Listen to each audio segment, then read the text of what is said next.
Salutare și bine v-am găsit la un vlog puțin mai special. Adică vlog, o prezentare la Husqvarna TC85 în 2016. Da, motorul este a meu, l-am cumpărat acum 2 ani, în 2022, aproape 2 ani. Mi-am servisat furca recent, am făcut-o mai tare. Motorul are 37 de cai, merge impecabil. Pachetul MDR,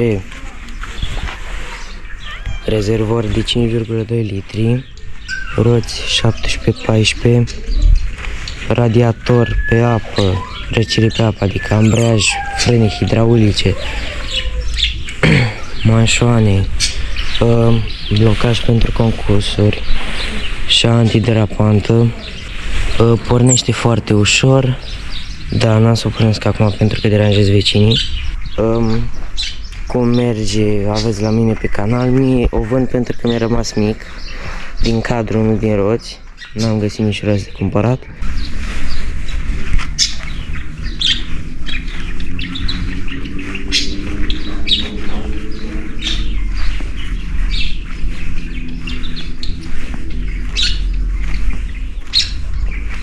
Acum e mărdară că n-am mai spălat-o, dar o să spălă curând.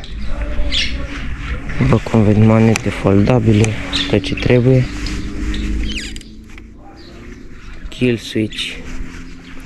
Motorul e bombă. Nu știu să vă zic mai multe detalii. Suspensii, șoc, tec față-spate. Aici este șocul. Benzină, n-are rezervă. Motorul într-un piston cu doar un segment, așa, asta de 85, 6 viteze. Da, muzicuță, Vitec, tot ce trebuie, doar că e motorul murdar, are noroi. Prețul este 2200 de euro. Da, deci ați auzit bine, 2200 de euro. Redus de la 2600 pentru că am nevoie să o vând.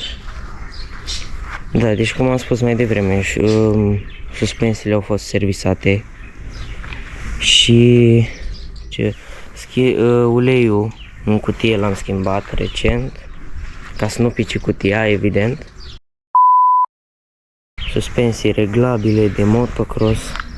Eu le-am mai scos din ulei și le-am pus la reglajul 7, la clicul 7. Dar puteți să le faceți mai tari, mai moi, cum doriți. Dunlop MX12 pentru nisip.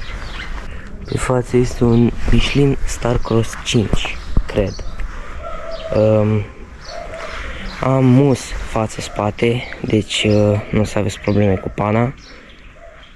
Da, motorul merge extraordinar de bine, ați văzut ce urcări fac și ce trage, doar că eu sunt și foarte greu și foarte mare pe ea. Dacă probabil aveți mai puține kilograme, e posibil să faceți ce nu pot să fac eu cu un 200 în 2 timpi. Deci, da, aștept comentarii, dați mesaj pe Instagram dacă sunteți interesați. Greutatea este de 67 de kg, uitați să menționez. Se ridică ușor și într-o roată. Discul pe față 240 de mm, discul pe spate 220. Curs la furcă 278 de mm. Pe spate 305. Înălțime 850 de mm, deci 85 de centimetri înălțime, cu suspensia setată. La mine nu știu, oricum când o dau de jos de pe stander e puțin mai mică. Pornire la pedală, evident. Alte detalii nu știu ce să vă mai spun. V-am spus, ăsta e motorul. 2200 de euro, nu mai negociez, nu mai las în jos. Cine vrea să-mi dea mesaj pe Instagram, o să las Instagramul meu în stânga jos. Până data viitoare, eu am fost Ianis. Sperăm că vine motorul ca să vină o nouă jucărie și un fel de proiect nou pe canal.